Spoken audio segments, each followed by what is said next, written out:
The cost of being wrong, it's not just money. It's, wasting time on things that nobody wants, that, you can't get back. So, yeah, think about money you're going to save, but also think about the time you save by not working on things that nobody wants. And so that's what I would say. That's the why behind the work is we want to have meaningful lives and connected to the work we do and have meaningful outcomes. And if we're working on something that doesn't have traction, there isn't an impact, then we should stop working on that. And we need a process for doing that. Otherwise, we might cling to it and work on it for too long. So it's really about reclaiming your time more than anything. So for those choosing between listening and not listening, what are the key takeaways they're going to get from our conversation? From our conversation, you're going to learn more about leadership and culture and environment design around the teams. Like your teams are going to figure this out. Then you're going to run into challenges with the rest of the organization and with leadership. So being able to navigate that is really key. Also, where to start inside the organization. You can't start everywhere. So picking an opportunity where you're going to have some momentum and you're going to be able to socialize that change. Welcome to Untrapping Product Teams. Here, you can gain insights on how to start building what matters. And today, to help us with this mission, we have him, David Bland. Welcome to the show. Thank you so much for having me. For those of you who don't know him, you should check it out. He is the author of Testing Business Idea, which is, for me, one of the best books I have ever read. I take this with me to workshops. I take this when I coach people. You know why? Because it's practical, it's pleasant to read, it's on point, and it's really helpful. So thanks for writing this one. Yeah, well, I had help from my co-author, Alex Osterwalder, who had written a couple books before. So I'm very, very excited to be able to write with him. It was an amazing experience. That's awesome. And I can imagine, I have the collection, you can see in the background, a little bit hidden here. I have been reading all of them, and it's a different take and very easy to consume the content. That's what I love the most. It's practical, easy to consume. It's kind of, you just sit, not only reading, but you enjoy. So that's the thing I like. It was a very interesting process of writing a book in that fashion because Alex sort of coined that or started the trend of the landscape business book. But at the time, it was really risky. No publisher really wanted to take that on. Very expensive to print, full color, all these illustrations. And now I look and there's so many different books in that style. But at the time, that was a very innovative thing to do. It was very new, and it's a great way to consume content, in my opinion. And I feel the pain with the publishers. I tried to get mine published colorful, but couldn't convince them. So first time publishing, mine is black and white, classic, but I hope for the second to be more interactive. Now, talking about the book, I know many people love your book. Many people wrote to me questions that I should ask you and so on. And they might be wondering, what's next? What are you working on now? Yeah, the book is, as we're recording this, is almost 6 years old already, time flies. So we published this at the end of 2019, literally right before the pandemic and the lockdown. So my entire book tour was canceled. I had to do all of my meetups virtually, and I joined a lot of product tanks. So shout out to people that run product tanks. They were very gracious and invited me on to virtually do my book tour in a way. And it sold really, really well. I thought, a lot of people they were trying to navigate risk of going virtual and everything. And so the book landed really well. But it's a very tactical book. There's so much to what I do, and I try to write a very how-to guide. So now I'm shifting more into strategy and leadership because that's where the constraint is sort of moved to now inside organizations. Your teams are going to figure out how to work this way. Now it's becoming, okay, do we have an environment that allows us to work this way? Do we have the incentives to work this way? Do we have the system around us to work this way? So I'm spending a lot of my time now on an experimentation strategy and helping the C-suite really understand the numbers behind the tactics in the book. That's a very interesting and necessary topic. I'm very curious to know, when you mentioned the environment to enable the testing business ideas to happen, how would you describe this environment to be? We touched on it a little bit at the beginning of the Testing Business Ideas book, mostly because I felt people were overcorrecting on the teams or maybe locally optimizing on we have to have the right team put together. And that's an important Mhm. part. Having a team that's cross-functional that can go after the three themes of risk of desirable, viable, and feasible. However, there's all these things around the team, like are they given enough time to really de-risk these ideas that you're working on? Do they have access to customers? It's hard to do this in a vacuum. Do they have basically sort of some narrative or some sort of communication from leadership of what they're aiming for? Sometimes I feel like we say empower the teams, but that means we can't tell the teams what to do or we can't give them any guidance, which isn't necessarily what empowered teams means, in my opinion. So there are all these things where you need to be in an environment. We call it designing environments. So Mhm. leaders should be responsible for the environment inside their organization. And if they don't pay attention to that, it's going to happen whether you pay attention to it or not. So, intentionally trying to make it open and transparent, changing the accountability model where teams can give an account of how they're de risking things instead of just being told to go run experiments. There are all these little pieces around it. And as leaders, I'm trying to make them more aware of this is something we have to pay attention to because the teams will eventually plateau and Mhm. then start going down because they're not in an environment that's conducive to doing this over and over again, beyond just like a one-time project. That's very interesting, and I have been thinking about it as well because there is this like, don't tell me what to do, but teams need some minimal level of guidance because if they don't know what success looks like, how will they ever get to that? And that's the role of a leader. Yeah, the leader should be asking things like, what are your riskiest assumptions with this idea? What did you come up with? Mhm. And having a conversation. Now, leaders are going to have a different perspective across the org and maybe even in the industry than the teams do. But that's not necessarily a bad thing. It's being able to align together and have the teams dig in and use their critical thinking skills. So quite often when I'm brought into an org, they want to push these decisions sort of down to the teams. It's like bringing authority to the information versus pushing the information up to authority, which I learned from David Marquet, who wrote Turn the Ship Around. So this idea of empowering the teams really with critical thinking skills, with the information they need, and then going to leadership as well and making a shared decision of whether we should keep going with this idea or not. So there's a lot of cultural mindset work that needs to happen. And I think the tactics the teams will get, the experiments they'll figure out with some practice and Mhm. coaching. But beyond that, they need a system, they need an environment where they can work this way. That's cool. Yeah, they need the environment, the system, the support. Now, you mentioned something, de-risking ideas. And I'm pretty sure you have seen thousands of experiments, teams running. And I have a tricky question for you. What is a common way that teams fool themselves?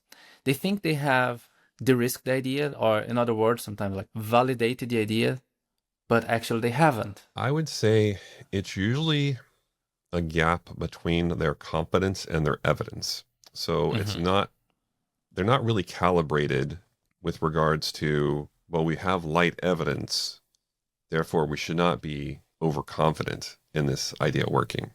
And I do think without some coaching help, without some guidance, you know, I hear things like I ran a survey and I validated that, or I talked to Uh-huh. a customer and I validated that, and they use the V word.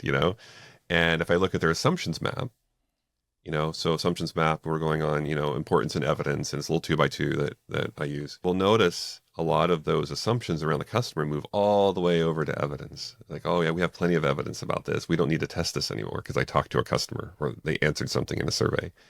And so there is a nuance there to be able to challenge it respectfully and not make them feel defensive in that, Mm-hmm. oh, there are all these other things we can do to generate better evidence that they'll act this way. We call this like the say-do gap quite often. And this is a common thing I see where I feel like the teams maybe don't know beyond those two types of experiments what to do, or they've never been asked to do those before, and they're incentivized to build and release something by a date. So I see this still occurring in the companies I coach, where they'll just take that sticky and they'll move it all the way over and say, "Yep, validated that. I talked to a customer," and I have to like bring it back and say, what else can we do? Because I wouldn't spend a lot of money on just what a customer tells me. I want a little more skin in the game. Mm-hmm. More skin in the game. So that's a part very important. Like you said, light evidence. So maybe someone said, "Oh, I like that," and so on, and then people go all in. But if you start moving like to something more substantial, how would you define like an evidence that justifies building? It's on a spectrum, you know. I think one of the challenges with that two by two is we've iterated on some of the labels over time. And so it started Mhm. off known and unknown, and then certain and uncertain, and now it's do you have evidence or not? And in reality, it's a little more nuanced. Teresa Torres used it in her book, Continuous Discovery Habits, and she used a little different framing than I do, which was, it's almost like weak evidence and strong evidence. I don't use weak evidence as much anymore. Mhm. I've been using light evidence. I feel like when you Mhm. say the term weak and you go to an executive or a sponsor, they almost have a reaction to that word in a way. I don't know if it's cultural, but it's more of a, well, what have you been doing? You just generated weak evidence, what have you been doing all this time? And when we frame it as light evidence, it's more of, oh, it's stuff we still need to do. We need to gather this light evidence, but it's only directional. We don't really have justification to build yet. So when you view it as a spectrum, then you can start seeing this kind of progression from, oh, well, we talked to a customer and maybe we ran a survey, and then we showed them something that was like a mock-up that they interacted with, and then we moved on to a clickable prototype that they interacted with that didn't have the data wired up, but it was something that they could, literally click through if it's software. And then maybe we moved on to some sort of MVP eventually with a letter of intent. So each team I work with is a different flow because I work across industries, but it's not a clear line where you say, oh, we did this one thing, now build. It's more of a progression I see where what you're building is becoming, you're giving yourself permission to build more once you have the Mhm. evidence to support building more. And I think that's where we have to go beyond thinking of this as phases, where I sort of have the research or discovery phase, and then I have the build phase. It's almost like we took build, measure, learn and said, let's Mhm. just do that in phases. We do each phase. And that's not necessarily the best way to approach things. So I wouldn't say there's an exact breaking point where I say, right here, now you build. It's more of like you're giving yourself permission to build more as you're paying down your risk. I connect a lot to that. I always refrain from saying phases or something like that. I try saying iteration. And we can always look at the result and decide, does it justify moving further with this? Or maybe you do something else. So always having decision points. So that's why I talk about iteration. This episode is brought to you by Product Board, the intelligent product management platform. For over 10 years, Product Board has helped leading organizations like Zoom, Salesforce, and Autodesk build the right products faster. Its end-to-end platform is purpose-built for helping product teams uncover customer needs, define their strategy, and align everyone around the roadmap. And now it's equipping product organizations to excel in the AI era with Product Board Spark, its new specialized agent for product management. Explore new product ideas or generate a product brief in seconds with AI that already understands your product and your business. See how Product Board can help your product teams ship faster and deliver high-impact products. Head to productboard.com/spark. And one thing I'm thinking about, we're talking about light evidence and then going all in. And what about the other side of the spectrum? When are teams over testing? That's a good question. I had that a lot earlier on in my career. When I first started, I think, I was reading the Lean Startup right when it came out, and I was like kind of pulling it into my coaching. And I had the pleasure of meeting Eric Ries before he wrote the book, and I was already sort of trying to adapt these ideas. And when that book came out, it was like, oh, let's go experiment. Everyone, let's go test. And what I realized, I was working with a company in San Francisco at the time. I was coaching them through this process, and I realized, oh, I have them sort of excited about running tests, but they don't know when to stop or they don't know when to shift. And Mhm. this is one of the reasons I started using this two by two assumptions mapping was I had a hard time keeping the teams focused, but I had them running experiments. They were loving that. And I just vividly remember sitting down with the VP of product and she was like, why are they still testing this? And I didn't have a good answer at the time because I was just so excited I got them actually running tests. So early on in my career, I had to sort of change how I approach things a bit. And Mhm. that's why a lot of the tools I share are really come out of a need that I've had working with companies. So I do have less of that happening now because it's kind of systematic where we say, look, we're going to extract your risk, we're going to map it, and then we're going to test, and we're going to put together a plan, and we're going to go through and iterate through this. And so we're much more in being disciplined about the process versus, hey, let's just go test and keep testing, because there are diminishing returns at some point where I'm not saying you're going to stop testing entirely, but some of these things, if you look at your assumptions map and it's top left, yeah, you could inch that sticky over a little further, but you're ignoring these things in the top right probably that are really, really risky. So let's not just keep testing the things that feel safe to us, that generate just a little bit more evidence. And so I feel like my system now has grown to accommodate that versus letting people test for way too long. One thing that I keep hearing in Germany, like most of the content I find, they relate to B2C, and I can't apply this in B2B.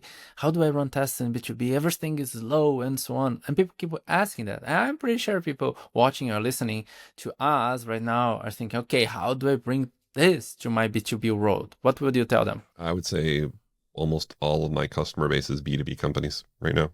Yeah. It's amazing how that's changed over the years, because I would have agreed with that early on. Early when the lean startup came out, we say, oh, these are all like B2C startups, it doesn't apply. But really quickly, what I was noticing was in these larger companies, they were reading the book and they were trying to adapt it to what they were doing.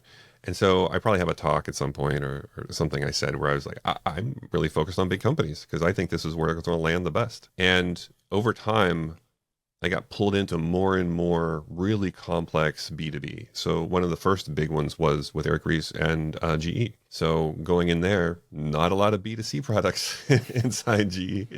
And it was, how do we apply this methodology in very complex B2B products, hardware, even in manufacturing?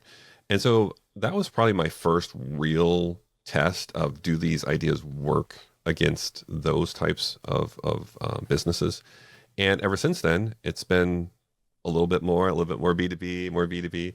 And now it's most of my work is B2B. And I would say not all the experiments apply, but it's more of a co-creation. It's more of a, hey, let's respectfully go and test with the customer. I think the environment in B2B so long has been, well, don't talk to me unless you're pitching me or trying to sell me something, and just leave me alone. And so that culture is slowly changing and adapting. And I think that's helping open the space for this kind of work in B2B. But you have to be thoughtful Mhm. about it. You're not going to do a lot of landing page tests probably. But there are so many different things that you can do to uncover the needs and prioritize them and build with, and test with, that it's most of my work nowadays. Which 2 or 3 experiments would you say you can just go and run with B2B probably will accept?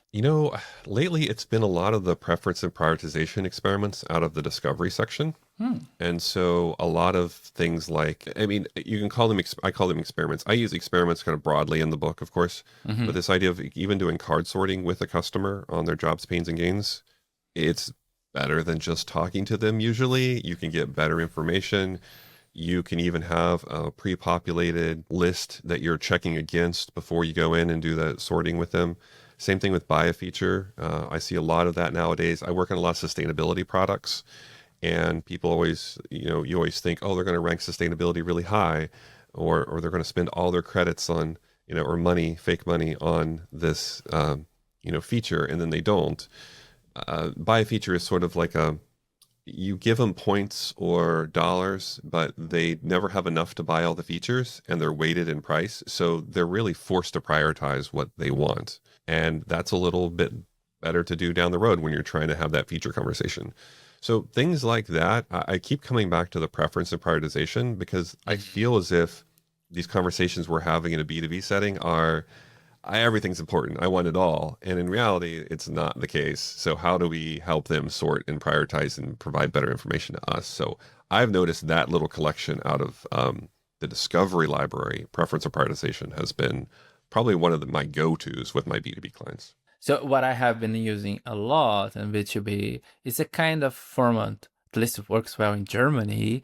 People like formal names, customer advisory board. So whenever I have the chance of getting them in, getting their perspective and understanding what they care, then I can place this. For example, I used buy a feature several times. I always got very interesting conversation.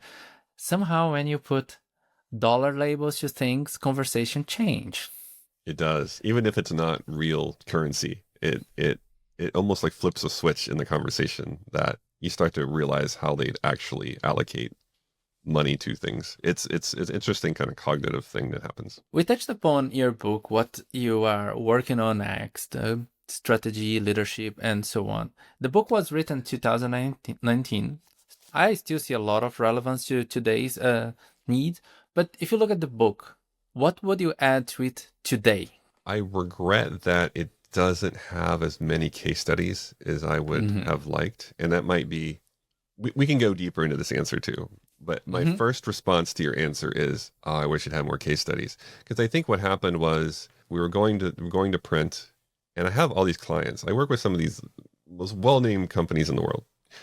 And a lot of them are like, ooh, but we don't really want to put our information in there. It was such an interesting dynamic with my clients because it's almost like they didn't want to talk about their work. And some of it I get. Like some of it was like, oh, this is super secret, no one can know. But the case study I have in there about satellite encryption is literally from the National Security Agency in the US government.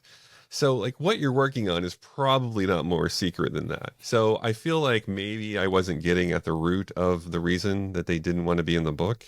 Now that the book has sold almost 100,000 copies and it's in 20 different languages, I think more people would be open to being referenced in a new edition of that book because now it's a successful book. It's almost like a Bible for testing. So I do wish I was able to put in more stories because I feel like that's how people learn. I also have to say the dots, I'm sort of conflicted about them. We took this stance where I have to give some weighting and scaling to the entire library, which was very ambitious. This took me like a year to do Ooh. and go through, is this, well, weak or strong? Ever since the book, I've stopped using that weak language, as I said. So now I'm using light and strong. But the dots, people get kind of tripped up on the dots sometimes, and they read way more into the dots than was ever intended. And so I wish I would have maybe thought about a different way to visualize that because you're looking at this library and you're saying, oh, well, this is the cost, setup time, run time, evidence strength, all of those. And they're represented visually because I was trying to make this a very visual book. And at the same time, my thinking evolves on those. It's hard to say, well, in 2019, I thought this was the strength on this, but fast forward to today, I might contradict myself.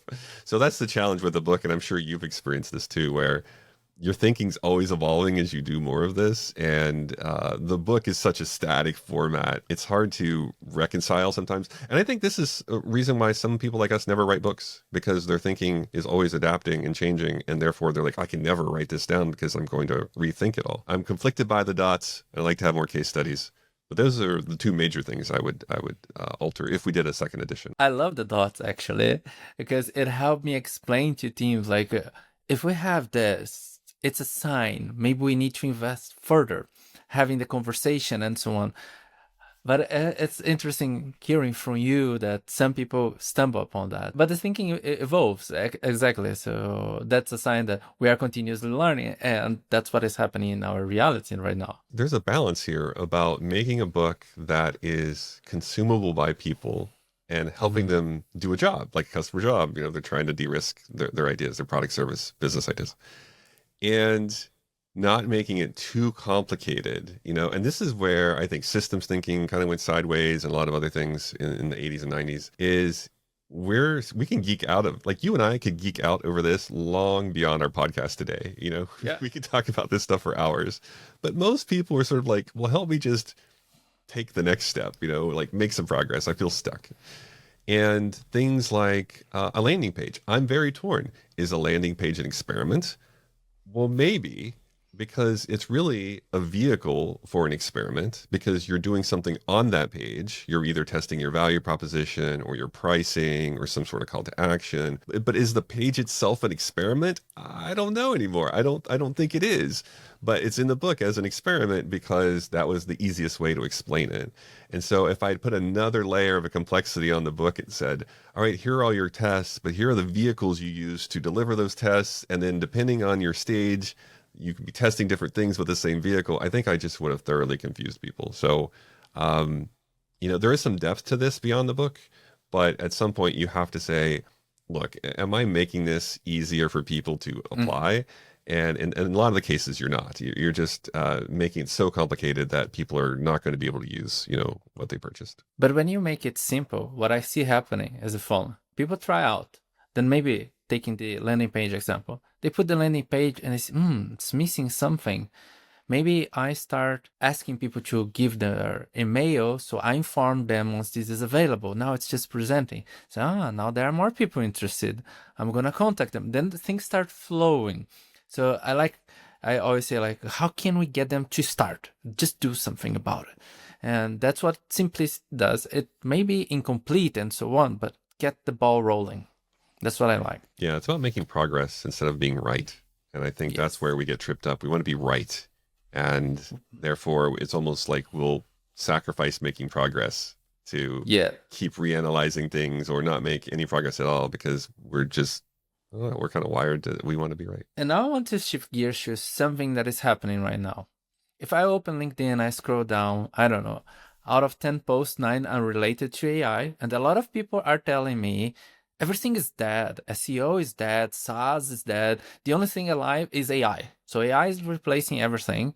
And I keep hearing people saying, why are you experimenting? Just build it and learn it. What's your take on that? It's an interesting time for sure. I think I could use the case earlier in my career to say, well, building is very expensive. It's the most expensive way to learn. So why would you start building right away? And people still did it. Even though it was expensive, I had companies still do that. Now, with the democratization of AI and these LLMs and these AI powered builders, like I'm using Lovable right now to build some things, and it's got some rough edges, but for the most part, you can spin up something pretty quickly that's mostly functional. And there are all these different tools out there now. What I'm noticing is that's accelerating a lot of the things that I was trying to prevent people from doing in the past, where now it's like, I'm just going to build this MVP and we'll see what happens.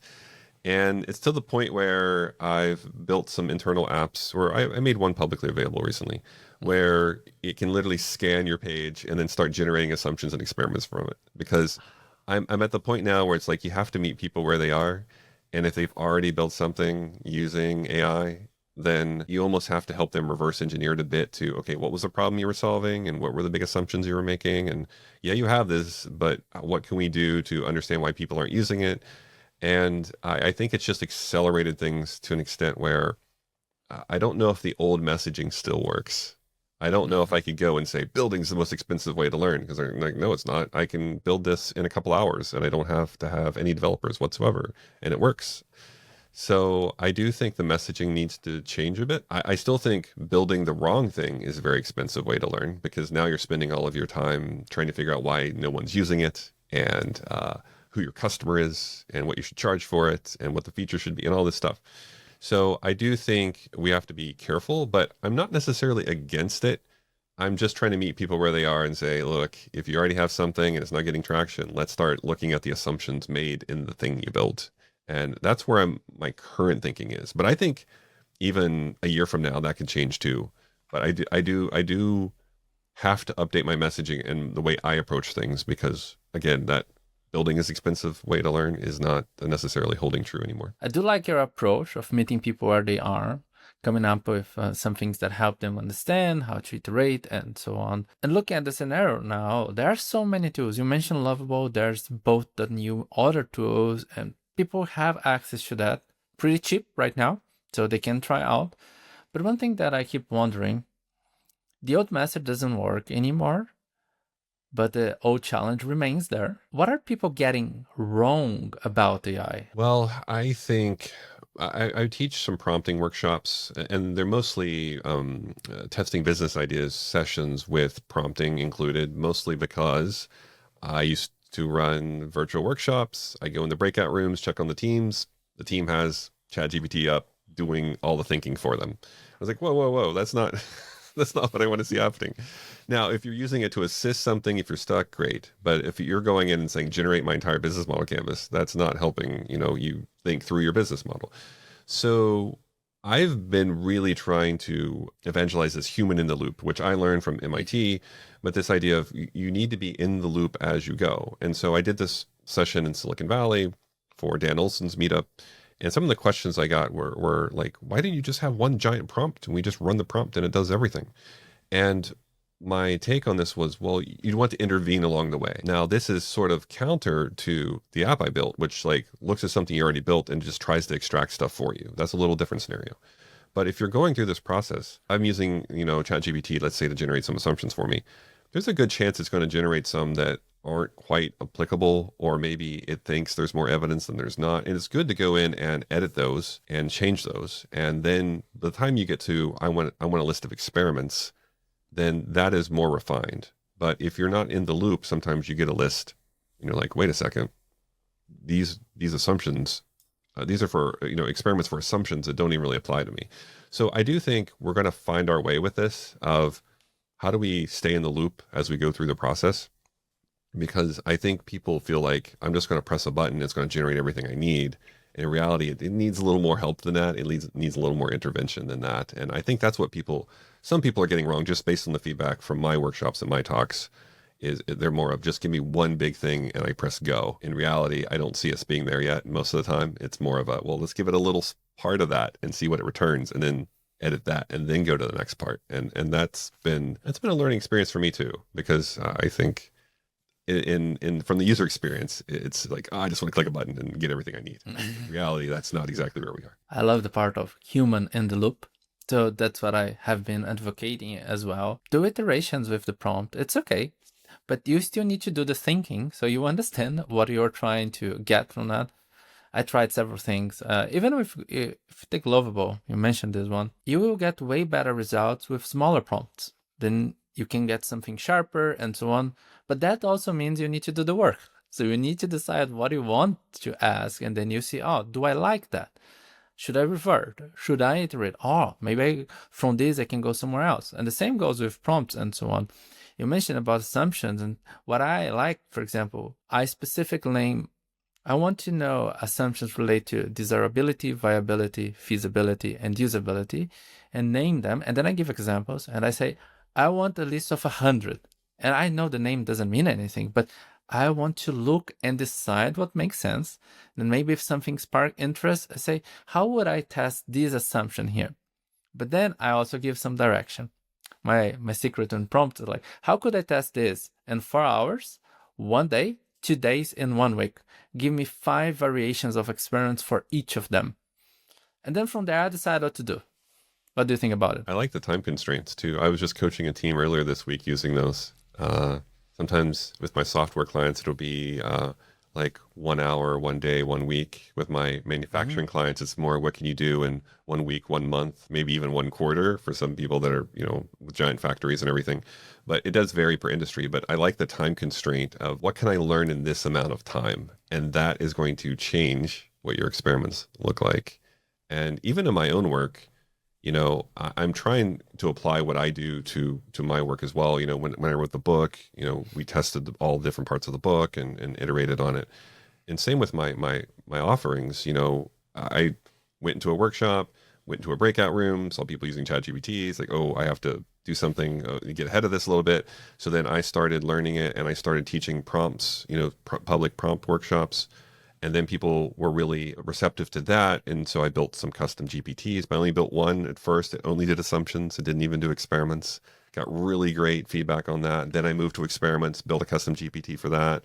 Then I sort of combined them into this app.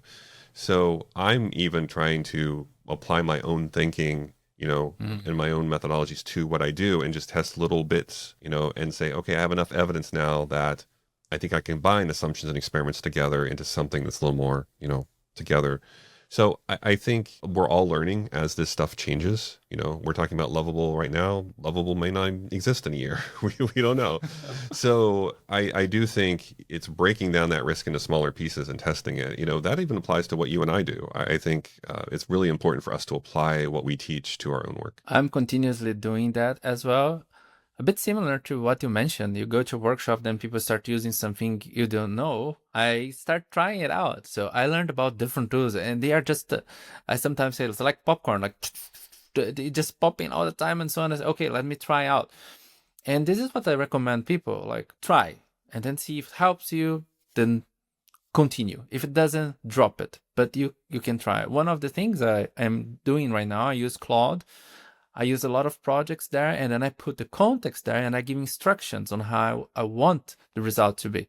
It improved a lot, the results, the quality, the reasoning, and so on. It's not so generic anymore because it has guidance and it has context, but it's about trying. It is. And one of the things I learned was I wasn't being specific enough when I asked people to put in their idea.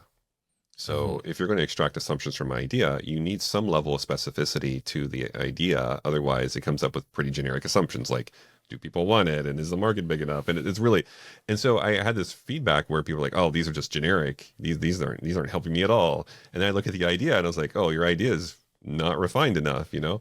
So I do think even I learn through, testing with people that I work with is you have to be able to define it in a way where you can get good results from it. Otherwise, you're going to get stuff that kind of sounds generic.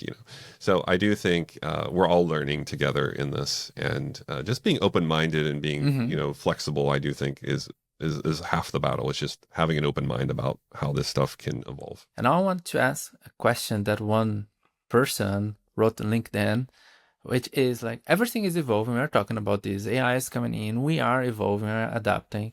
But teams follow some advice that they may not be relevant for now.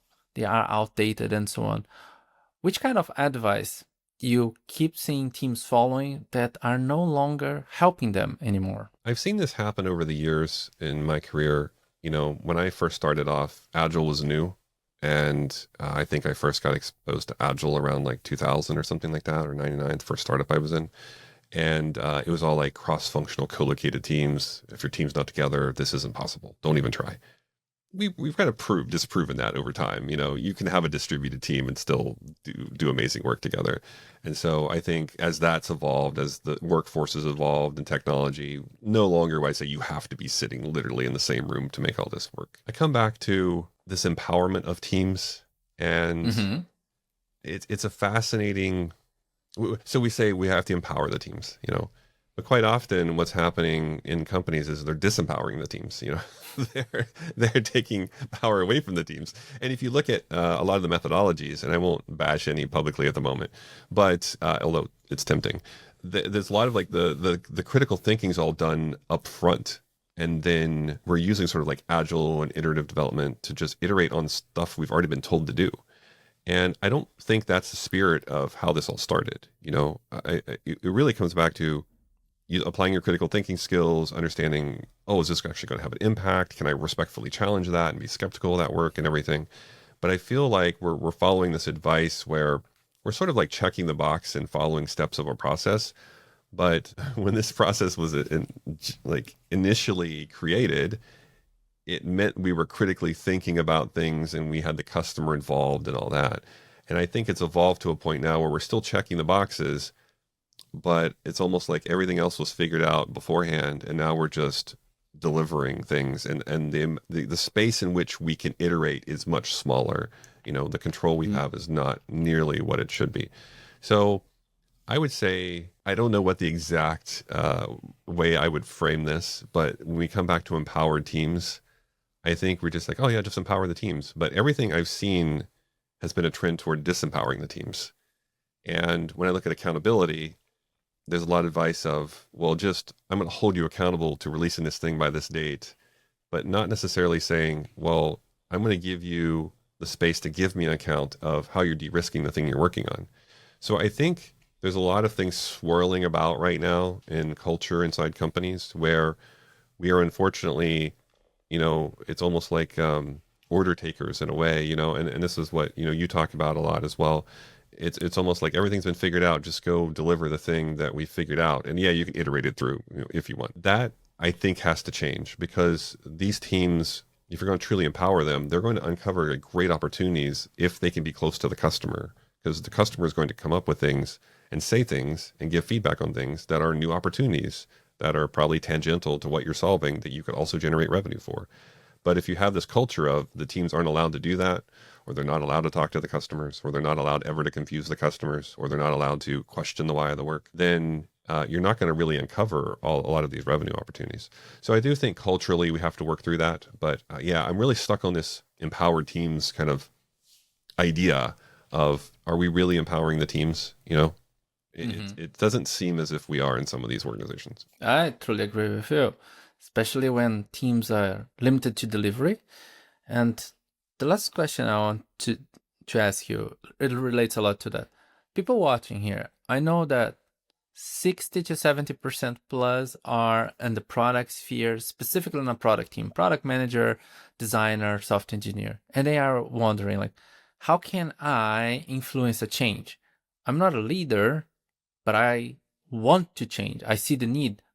What would you tell them to try doing to influence people? There are a couple things that work for me when I was put in that situation and when I was a full-time employee at a company. A little different now that I'm coming outside in, but when I'm part of the system, so to speak, where you get Mm-hmm. pickled, you're part of like the organization.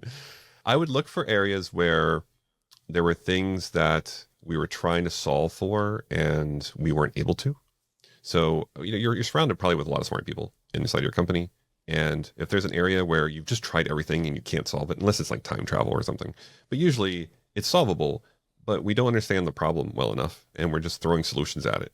So if you can find one of those opportunities and say, what if we work differently there? And I wouldn't necessarily lead with all the tools and templates and canvases and books and all the language and everything. I would just kind of go about like, how do I go test this and go check? And this is something I also learned from Eric Ries working with him because, you can really make people feel defensive with a lot of the language. And so being able to say, well, what if we just go check? Like, I'm sure you're right, but can we go check? Because we haven't been able to solve this yet. And so just trying something small but meaningful and then socializing, the results of that. I do think there's something to be said about getting momentum first. And I don't know if there's a perfect approach, but it's a lot of language. It's a lot of looking at opportunities where we haven't been able to solve this problem yet. And it's not leading with all the tools and overwhelming people. It's more of like, let's just get some small wins here. And then when people say, how'd you do that? And you're like, oh, well, we worked slightly different way. And I can explain that to you if you want. So I do think there's a lot to be said about just showing results. And I like picking opportunities where we're kind of still puzzled. We still don't know why we haven't solved this thing. And that's a good place to try something new. Simple. Start doing and then socialize the result. I love that. And the reason I love that, it's because you don't need permission. Just start with a different attitude, like checking and so on. It's not about giving frameworks to people. Say, hey, from now on we start using this framework. It's super cool, and we have and then people will say, oh no, no, no, no, don't do that. I love that. Okay, David. Anything else you want to share with those who listening to us here? I would say a lot of this is just mindset, Mm-hmm. it's being open to, hey, I might be wrong about this and I want to go learn. And I'd say once you have that mindset, a lot of this is going to be so much easier for you. I think if you have the mindset of, I'm going to explain away what doesn't agree with me, it's none of the tools are going to work. So I see this too when people I coach. I sometimes with even startup entrepreneurs I still coach in Silicon Valley, I can find probably within the first 60 seconds whether or not they're going to be coachable. So I think if you explain away everything and you're not open to new ideas and you have kind of a fixed mindset, none of these tools are going to work. So having a growth mindset, being open to the idea of being wrong, that is most of this. The tools in themselves will change, but having that mindset is key. Be open to the new, try out things, and then you can grow. So it's been a pleasure. Thanks a lot for all the knowledge. I'm pretty sure everyone's gonna get loads of insight. We started here sharing some things about how to start building what matters and so on. I really think you deliver plenty for insights for us. How can people connect to you? Yeah, I'm on LinkedIn, davidjbland.com. You'll probably see me. Well, I'm on LinkedIn, David J. Bland. I also have my website, davidjbland.com. If you're on LinkedIn, you'll probably see me post a lot of memes and things like that, but it's okay. I'm trying to educate people. And the davidjbland.com site is more of like professional, you're going to see how you can book me for speaking engagements and consulting and all that. So yeah, just reach out. I'm available. If you just Google my name, you're going to see me everywhere usually. For sure. Very easy to find and to get really good insights, content, and help you de-risk your ideas. I truly recommend. So thanks for everything you shared. And thanks everyone for watching this. And don't forget to subscribe for more. And we will keep untrapping the product world together. Thank you.